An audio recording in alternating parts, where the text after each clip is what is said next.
So you saw this amazing opportunity online and you've taken 45 minutes, an hour to uh, target your resume to this job description, making sure all the keywords are there, everything in place. It looks like the perfect fit. And you apply to the role and hear nothing else. Look, there may be many, many reasons why you're not hearing back, and I cover them in a lot of my videos. But today I'm going to cover one reason why you're not getting any call back, which is outside of your control.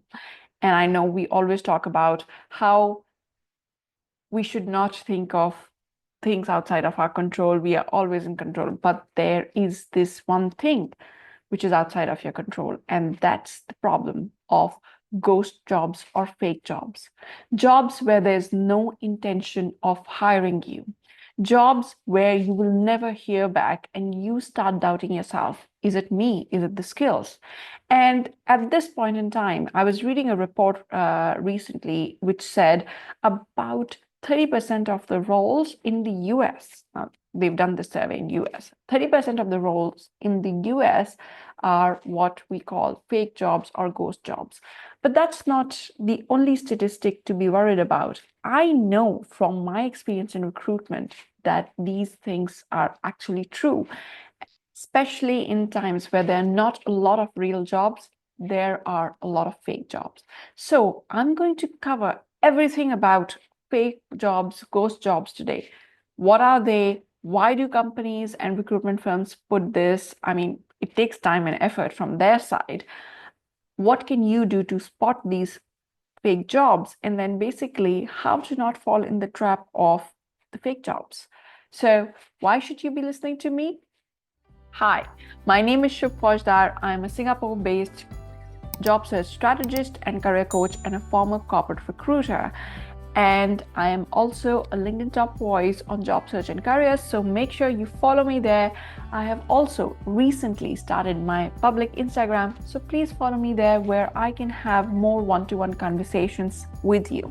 And if you haven't already, please do subscribe to this channel. I release 2 videos every week, one on Tuesdays, which are more very quick nano tips, less than 2 minutes, and deeper dives on Thursdays, where we go and understand one particular topic around job search or career development. So please do subscribe. It will go a long way in motivating me to continue creating this kind of content.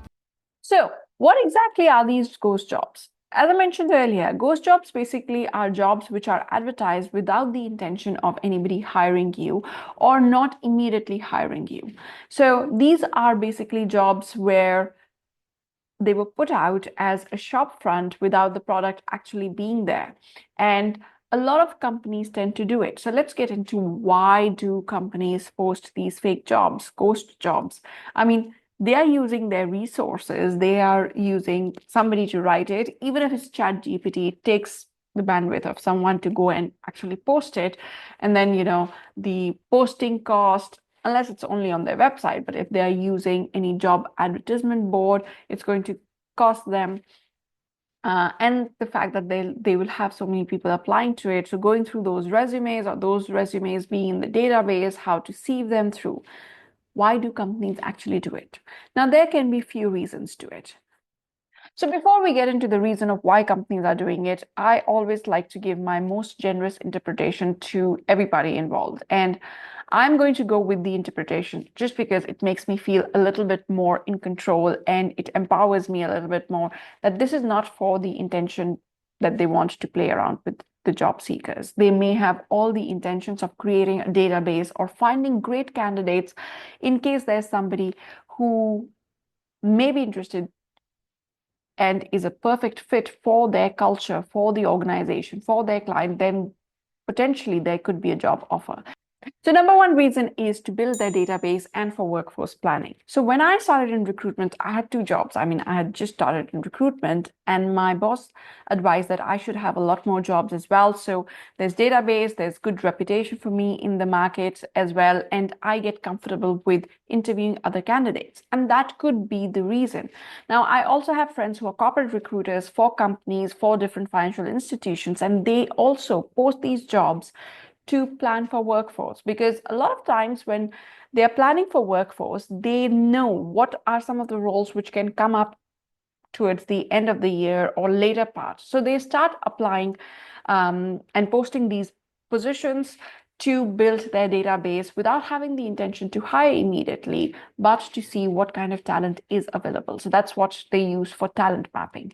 The second reason could be for reputation building. Now, very similar to what I said, they may have no intention to hire, but it could be a job which is used to show that, look, this company is hiring, this particular recruiter is hiring, so they may have a lot of jobs, they are growing, they are doing well. Perception is what gets other people to apply for their roles as well. If there's only one job which a company has posted for the entire year, then it shows that the company is stagnated, versus if they're always hiring, always looking for new talent, it gives the market perception that the company is in growth mode.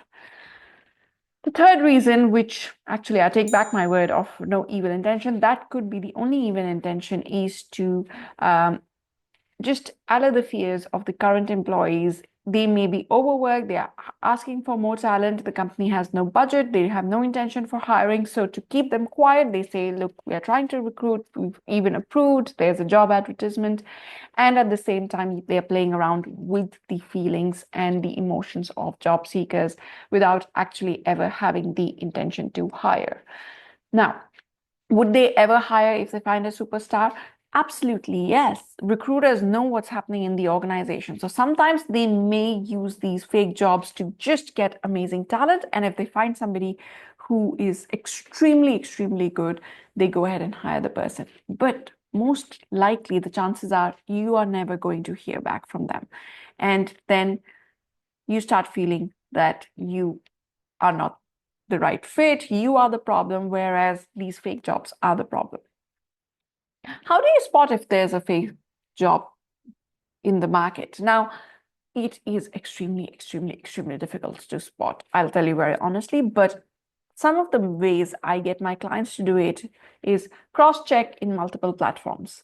So if there's a job which is on some job portals, some job portals, by the way, also do that automatic renewal of jobs. So you wouldn't know if this job has been around for 8 months or it was just newly posted. It would just say 2 days ago.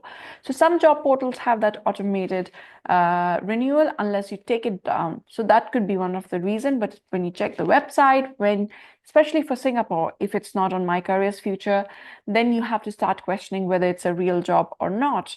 Maybe they have a reason for not putting it in My Careers Future or on their website, but most likely it's a fake job. So I would not spend 45 minutes. I would just do a very quick apply and go for it.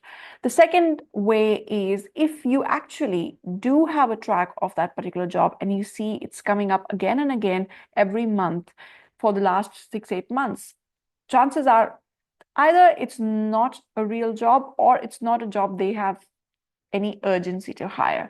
So I will completely remove that job from my priority list as well. And the last way is the way they've written the job description. Sometimes very junior recruiters who've come on the market write job descriptions, it's not very professionally written. They've done it for the sake of it, and it's not going to be an actual role for you. So now we come to the question, what can you do as a job seeker to protect yourself from these fake jobs? And look, I've given you some ways to predict, but the best way is talk to humans. Talk to humans, get referrals, speak to people in the company, speak to potential hiring managers, see if they're responding to you. And that's the best way to protect yourself from getting in this loop of applying to fake roles where there are no intentions of hiring. So always, always, always know that talking to humans is the best way for your job search. And if you find networking for job search very cringy, I do have a digital course. You can apply for it. It's 99 USD, so not a lot, but there I break down every single thing you can do to reach out to actual humans in your job search, even when you're applying for online applications. So that's it from me for today. If you like this video, please do subscribe to the channel as well. Do write in your comments what are your thoughts about these ghost jobs, and do you have any further questions around these ghost jobs or anything at all related to your job search or career development. I look forward to seeing you next week as well. Till then, go make an impact and don't forget to subscribe to the channel.